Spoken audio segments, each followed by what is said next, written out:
शांतिपूर्ण चुनाव होगा सर। बांकीपुर उपचुनाव की गिनती शुरू हो चुकी है और ईवीएम खुल चुका है। अब कौन जीतेगा कौन हारेगा, क्योंकि आपको बता दें कि 31 राउंड में गिनती की जाएगी, जिसमें यह साफ हो जाएगा कि आरजेडी जीतती है या फिर बीजेपी या फिर प्रशांत किशोर बाजी मारते हैं। चलिए सब कुछ हम आपको विस्तार से बताते हैं। नमस्कार, मैं कोमल और आप देख रहे हैं दर्श न्यूज। बता दें आपको कि बांकीपुर उपचुनाव की गिनती शुरू हो चुकी है, ईवीएम का पिटारा खुल चुका है और ऐसे में आज किस्मत लिखी जाएगी कि बांकीपुर चुनाव में आखिर बांकीपुर सीट किसके नाम होती है। बीजेपी अपना गढ़ बचा पाती है या फिर तेजस्वी यादव की आरजेडी की रेखा गुप्ता बाजी मार लेती है या फिर इन दोनों को छोड़कर प्रशांत किशोर जीत जाते हैं। बता दें आपको कि बांकीपुर उपचुनाव में वोटिंग की गिनती जो है वो शुरू हो चुकी है और एएन कॉलेज में सुबह 8 बजे से ही वोटों की गिनती शुरू हो गई है। सबसे पहले पोस्टल बैलेट की गिनती हो रही है और इसके बाद ईवीएम के वोटों की गिनती होगी।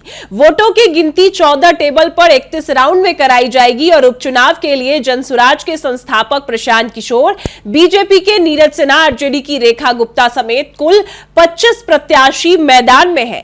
बांकीपुर में जनसुराज के प्रशांत किशोर, भाजपा के नीरज सिन्हा और रेखा गुप्ता के बीच मुख्य मुकाबला है। 25 उम्मीदवार लेकिन मैदान में है। बांकीपुर में 30 साल से भाजपा को कोई हरा नहीं पाया। 1995 से लगातार इस सीट पर भाजपा का कब्जा है। पहले नवीन किशोर प्रसाद और उसके बाद उनके पुत्र नितिन नवीन लगातार यहां से चुनाव जीतते रहे और 2025 के चुनाव में बांकीपुर से विधायक चुने गए। भाजपा के राष्ट्रीय अध्यक्ष नितिन नवीन राज्यसभा चले गए, जिसके बाद ही उन्होंने विधानसभा की सदस्यता से इस्तीफा दिया, जिसके बाद यह सीट खाली हुई। बता दें आपको कि बांकीपुर उपचुनाव के लिए 30 जुलाई को मतदान हुआ, जिसमें सिर्फ 34.30% ही वोटिंग हुई। यह 2025 के विधानसभा में हुए 41% से मतदान में आपको बता दें कि लगभग 7% कमी दिखी। शहरी क्षेत्र में होने वाले उपचुनाव की प्रतिक्रिया के कारण मतदान कम रहा, लेकिन इसी कम वोटिंग ने राजनीतिक दलों की चिंता बढ़ा दी है। भाजपा इसे अपने परंपरागत मतदाताओं की कम भागीदारी से जोड़कर देख रही है, जबकि जनसुराज का दावा है कि कम मतदान बदलाव के पक्ष में शांत वोटिंग का संकेत हो सकता है। दूसरी ओर आरजेडी का मानना है कि उनके समर्थक मतदाता पूरी तरह मतदान में शामिल हुए हैं। मतदान के दिन कई जगहों पर तनाव और राजनीतिक आरोप प्रत्यारोप भी देखने को मिला है। बता दें आपको कि प्रशांत किशोर ने भी आरोप लगाया कि प्रशासन ने सत्ता के दबाव में उनकी पार्टी के करीब 20 पोलिंग एजेंट और 50 से अधिक कार्यकर्ताओं को हिरासत में लिया। इस मुद्दे को लेकर जक्कनपुर थाना परिसर में भी उनकी पुलिस अधिकारियों के साथ तीखी बहस हुई। वहीं भाजपा का कहना है कि बांकीपुर जो है वो उसका परंपरागत गढ़ है और यहां से नीरज कुमार सिन्हा की जीत तय है। पार्टी नेताओं का दावा है कि विपक्ष दूसरे स्थान के लिए लड़ रहे हैं।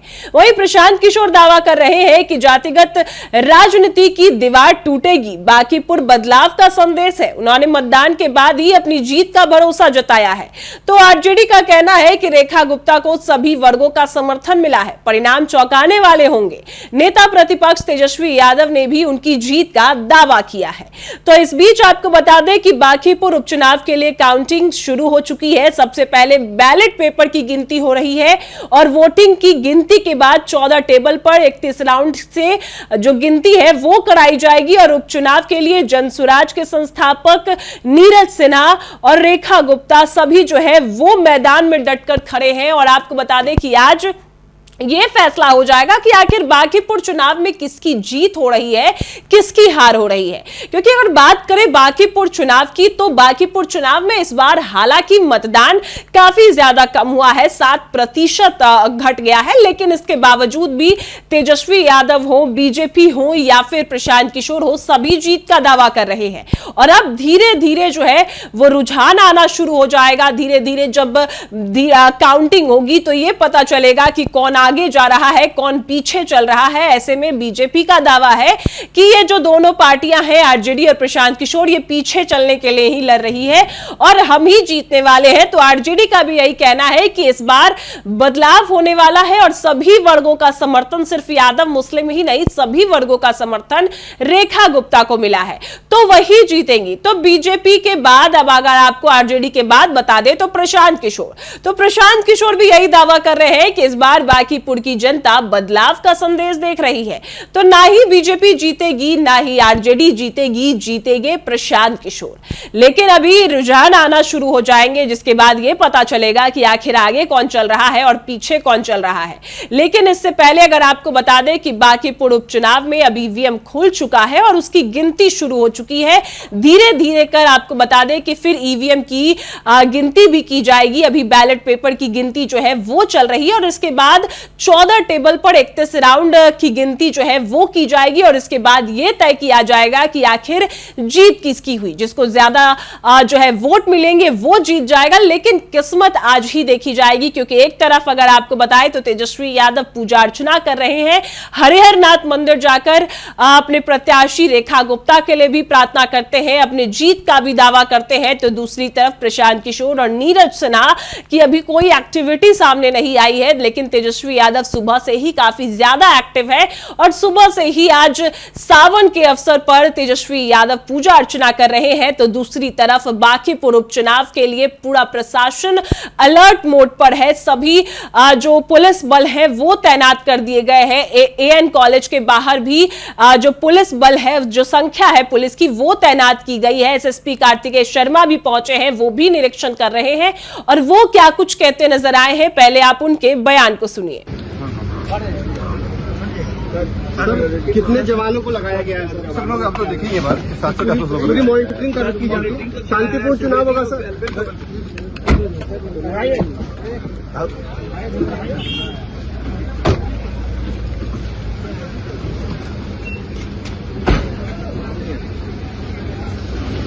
तो सुना आपने, जहां एक और एसएसपी कार्तिकेय शर्मा ने साफ साफ बताया है कि भारी संख्या में पुलिस बल को तैनात किया गया है ताकि कोई भी गड़बड़ी ना हो और वोटिंग की प्रक्रिया जो है वो पूरी सही तरीके से की जाए, सही तरीके से वोटिंग हो, जिसमें कोई गड़बड़ी ना हो। लेकिन वही अगर आपको बताएं तो प्रशांत किशोर ने पहले भी कई पुलिस पदाधिकारियों पर भी आरोप लगाया कि उन्होंने वोट में हेराफेरी की है।